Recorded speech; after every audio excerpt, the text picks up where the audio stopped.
It was a still, clear night off the west coast of Scotland.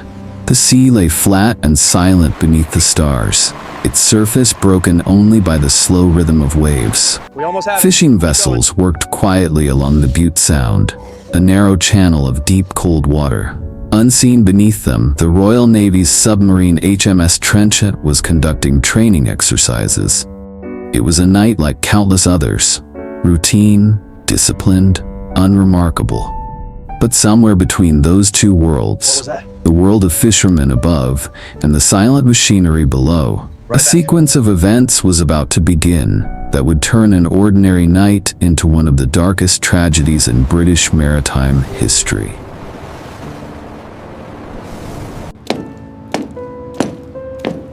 The Trenchant was a modern nuclear-powered submarine, 82 meters long, manned by over 100 officers and sailors. On this night, she was training her command candidates, a rigorous evaluation known as the Perisher Course, a crucible that determined who would be trusted to command Britain's underwater fleet. Each candidate was pushed to the limits, to make snap decisions, track invisible targets, and maneuver through complex waters, all under the watchful eyes of seasoned instructors. Above the surface, on those same dark waters, a 57-foot fishing trawler named Antares was hauling her final catch of the night. Her 4 crewmen, Skipper James Russell, Dougie McClellan, Peter Campbell, and Stuart Campbell, were locals, men of the sea, comfortable in the cold and the quiet. They had no reason to believe this night would be different from any other.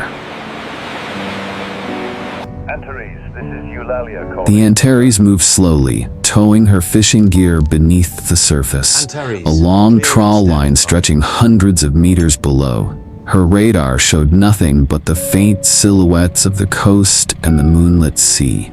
At the same moment, deep below, the HMS Trenchant was maneuvering silently, running exercises that required stealth and precision.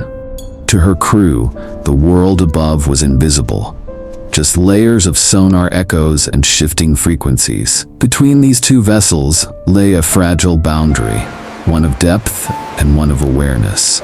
Neither could see the other. And in that blind space between, both were following their routines, each trusting that the ocean, vast and empty, would keep them apart. But it would not.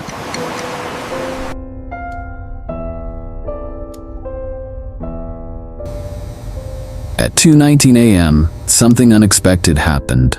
The crew of the Trenchant felt a sudden vibration, a shudder through the hull, like metal brushing against wire. Inside the control room, the sonar displays flickered, registering a faint, ambiguous contact. At first, it seemed minor, a snag perhaps, or a ghost return on the radar. But within seconds, the tension in the control room rose. Somewhere above, a cable had tightened, and at the surface, the Antares was being pulled. Her winch screamed under the strain, her stern dipped sharply, and before the men aboard could react, the trawler rolled onto her side and vanished into the dark.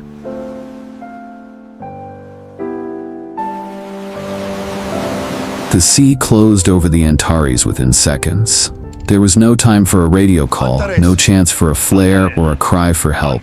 Only the cold rush of water and then silence. Beneath, the submarine continued its course, unaware.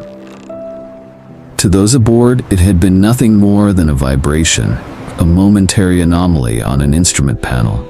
But on the surface, the lights of the Antares had vanished. Nearby trawlers searched the darkness, calling her name over the radio. No one answered. By dawn, debris was found drifting near the mouth of Bute Sound, nets, buoys, and the faint trace of diesel on the waves. It would take days before the true cause was discovered. The Royal Navy initially denied any knowledge of the accident. The Trenchant had already returned to port, its crew unaware that anything unusual had happened during the night. But fishermen along the coast were certain something massive had been beneath them. Pressure from families and the media forced an inquiry. Soon, sonar data revealed the truth. The Antares had been dragged under by the submarine's towed array, a long, sensitive cable system trailing behind the trenchant for acoustic detection. In the dark, its presence went unnoticed by the fishing crew, and their nets became entangled with it. The cable tightened, the submarine kept moving, and the trawler was pulled to its death. The official report was damning. The Royal Navy's procedures had failed to protect civilian vessels. The trenchant's watchkeepers had not maintained proper awareness of surface activity, and the perisher courses demanding training had created tunnel vision, where performance overshadowed precaution. No criminal charges were filed, but new rules were born from the disaster. Submarines operating near fishing grounds were now required to surface if in doubt, and all training exercises would be suspended in mixed civilian waters. 4 lives were lost, ordinary men who had gone to sea and never returned.